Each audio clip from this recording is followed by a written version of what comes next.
How did you end up in Reading? Well, that story, first of all, it connects from South Korea to Redding, California. So Okay. I'll make the long story in a condensed version. I was born in South Korea to Chinese parents, so technically I'm Chinese, even though I was born in Korea. Mm-hmm. And at age 14, I immigrated to Southern California. From there, went to high school, went to UCLA, and went on to medical school in Wisconsin. And I always wanted to come back to California. So Reading had a family practice residency program. I decided to come here to complete my medical training. You know, I came here during mid-December for an interview. It was a beautiful, gorgeous day. I just fell in love with the natural beauty of this place, and the people were wonderful and friendly. So I said, we'll come here. And afterwards, my fellow resident, Dr. Salkovitz, and we decided to stay here and practice in Reading. We're two guys from LA, basically. Okay. So that's how we ended up here. You didn't come here then in July or August, or it might be a different story. Exactly. That may have dissuaded me a little bit, but you know what? It's still beautiful. Yeah. We could handle July and August. You've been here long enough. Oh, You just have oh, to right. Yeah. take a little break, go to the coast. Yeah, there Yeah. you go. All right, good. Why are you deciding to leave private practice to get into public health? Just simply put, I want to serve Shasta County. I enjoyed 3 decades of successful private practice, and there is this deep-seated tug in me, or I just want to serve Shasta County in the latter days of my medical practice. So that's the main reason why. And I also want to,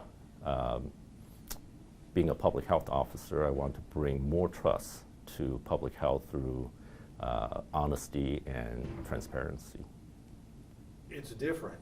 Are you drinking from a fire hose right now, or is it really that much different to go from serving patients like that to serving more broadly the community in, infectious disease and that kind of thing? Well, there's a difference between family private practice and public health practice. The major difference is from a private family practice standpoint, it's more of a personal one-on-one interaction. I'm treating you personally. From a public health standpoint, it's more of a kind of distant, broader practice. But they do have a lot of similarities, Mike. For example, we both treat infectious disease. We both treat various age group, from young to old, and both sexes. We also practice preventive health, and we also give education to our patients. We also manage chronic disease as well. So there are a lot of similarities. And coming from a private practice, I think I have an advantage in that I like to bring more of a personal touch to public health. Oftentimes, public health has been viewed as this distant, impersonal, industrialized medicine, and I want to bring some personal touch to it. Do you have to take any courses or do anything differently? Is there more that you have to learn in a certain way? Well, I do have some public health knowledge, but you're right. I have a lot to learn, and one way to learn is enrolling in a public health master degree, but it takes a lot of time. Fortunately, I am surrounded by a knowledgeable staff at public health, and I'm hoping that they will give me some insight and guide me through this. And also, throughout my career, I learn by self-education. I go to seminars, conferences, and read a lot of journal articles. I think I could also learn from other public health officers that's been doing this for many, many years. And there's one interesting thing that I just found out is being a public health officer, I belong to a group of Californian public health officers. We meet regularly. And I believe they have a program, it's like a mentoring program for young, new public health officers like myself. And some of those public health officers that's been there for a while, they came from very similar backgrounds. Some physicians are previous family doctor like myself. Some are emergency medicine doctor, and I've heard there's some pathologists that became public health officer without previous public health degrees. So what I'd like to do is gain some, using their experience and learn how they adapted to this new position. So I could use the same way to adapt to this new position myself. Nice. Now, you had, what, a panel of 5,000 patients?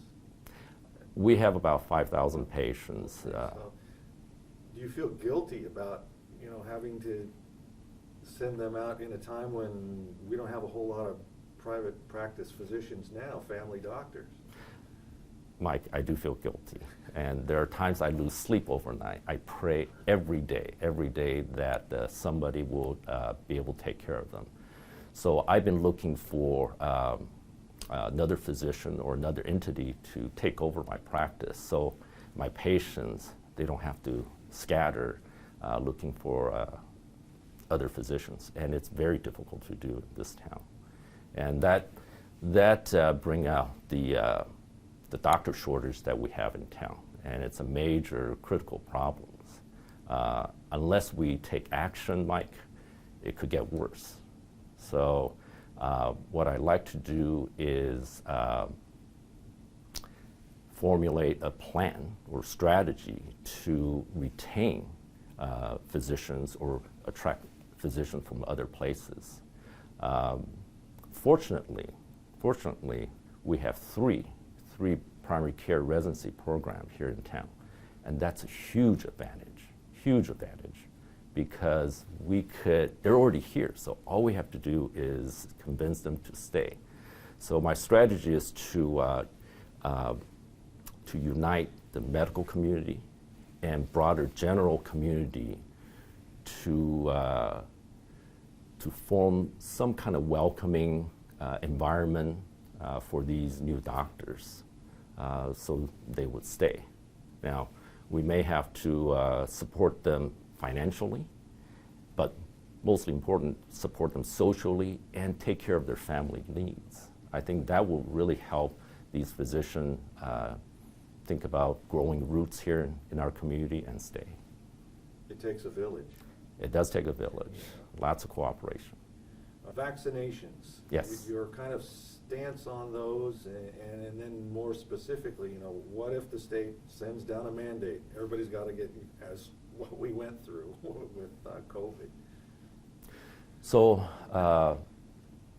vaccines has been really helpful. They have long history of preventing disease and saving many lives. And vaccines are very important medical tools. But like any other medical tools, we have to use it with care and responsibility. And I believe that individual like yourself should have the autonomy to decide what kind of medical treatment you need. And vaccine is a type of medical treatment. I strongly support vaccines that have been thoroughly tested and determined to be safe and effective over time. But ultimately, individual has to decide what kind of vaccines to receive or not. I encourage people to get the vaccine as long as they are informed and that they're not forced upon a person or causing punishment if they don't. Would you go up against the state? Again, referring back to COVID, when they said everybody's got to get a vaccination, would you say, no, we're not going to do that? Well, what I like to do is ask the reason behind it. Is there evidence? Is there data supporting the policy? And I would really like the state, if they give us that order, I would really like the state to show us the evidence. If it's helping our community, I will partner up with them. If not, I'm going to continue to ask questions, because I think individually we do have the right to consent. And if someone like yourself do not believe this treatment or vaccines is benefiting you, I think you should have the right to decline that treatment. It's not one size fits all. It's not one size fits all. It's not a industrial, it should not be industrialized medicine. Is there anything else that you'd like to say? Well, Thanksgiving's coming up, and I'd like to wish you and everyone else a happy Thanksgiving. And I wish everyone who are traveling travel safely, and getting together during holiday season is good for the soul. But however, if you're sick, stay home, get well, and if you need to seek medical help, seek medical help. And I just want Shasta County to be happy and healthy. It's not on here, but I just thought of this about, is there a timeline as far as how you divest yourself of your private practice and move fully into public health? Are you able to kind of do? Well, I think we set a timeline. By May of next year, I'm going to be working at public health full-time. I may, depending on how I transfer my practice to others, I may still have to oversee my physician assistants and the nurse practitioner. Again, my goal is to keep my practice open so that my patients do not have to scatter and seek other medical help. And I'll do my best for my patients. And I'll do my best for whole Shasta County as well.